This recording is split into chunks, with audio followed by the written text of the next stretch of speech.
Praise the Lord. सबको जय मसीह की। आज का दिन दिए परमेश्वर ने, बहुत बहुत धन्यवाद देते हैं। उपवास प्रार्थना का दिन है। उपवास प्रार्थना करते हैं, परमेश्वर के करीब और जाते हैं। प्रार्थना करेंगे वचन के लिए। महान अनुग्रहकारी पिता परमेश्वर, वचन पढ़ते हैं प्रभु जी, आपकी महिमा होने पाए। जो मन्ना देना चाहते हैं, आत्मिक भोजन, आपकी महिमा हो। उद्धार करता यीशु मसीह के नाम से मांगते हैं, आमीन।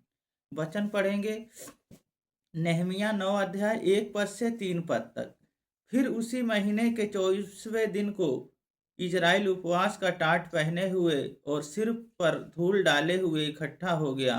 तब इजराइलियों के वंश के लोग सब अनजातियां लोग से अलग हो गए और खड़े होकर अपने अपने पापों को और अपने पुरखाओं के अधर्म को कामों को मान लिया।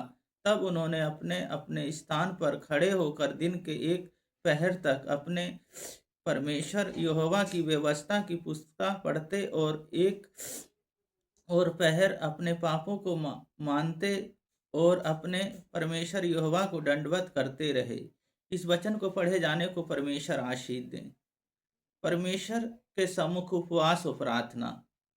पहली बात, उपवास। जब उपवास करते हैं हम, उपवास दीनता और नम्रता को लेके आता है। यहाँ इन्होंने क्या किया? इन्होंने उपवास किया और दुख के साथ उपवास किया, क्योंकि इनके बाप दादाएं जो थे, जो परमेश्वर को जीवित को छोड़ के और इन्होंने अपना कार्य करने लगे। अलग अलग ईश्वर इन्होंने बना लिया और परमेश्वर से ये लोग दूर हट गए। तो ये अंगीकार करते हैं और परमेश्वर के सम्मुख आते हैं, ये परमेश्वर तू हमें क्षमा कर। तो दुख के साथ उपवास और प्रार्थना करते हैं। उपवास और प्रार्थना करते हैं अपने पापों को मानकर।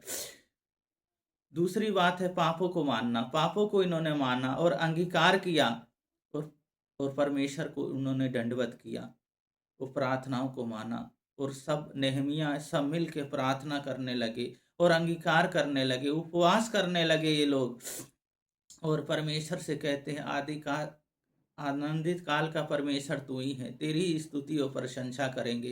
तो इन्होंने अपना जीवन परमेश्वर को दे दिया, अपना जीवन परमेश्वर को सौंप दिया और भय मानने लगे परमेश्वर का।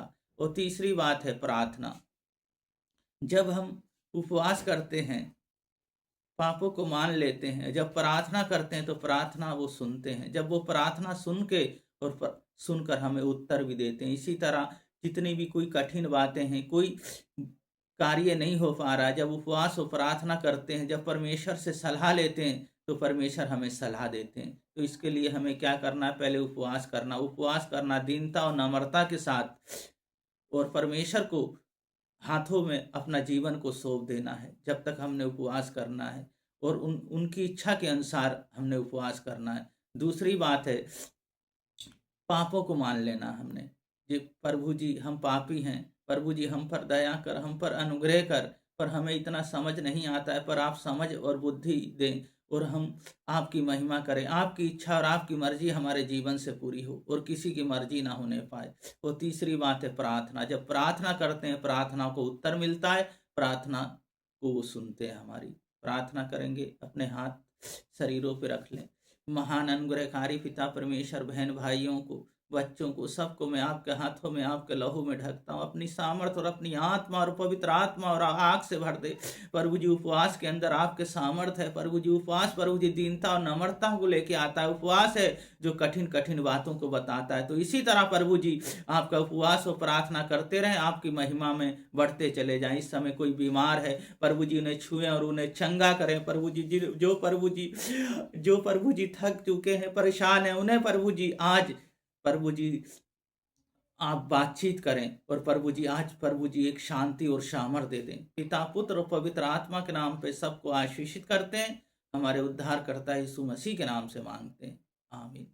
परमेश्वर की महिमा करते रहें, प्रशंसा करते रहें, उपवास प्रार्थना करते रहें और परमेश्वर आप लोगों को बहुत बहुत आशीष दें। सबको जय मसीह की।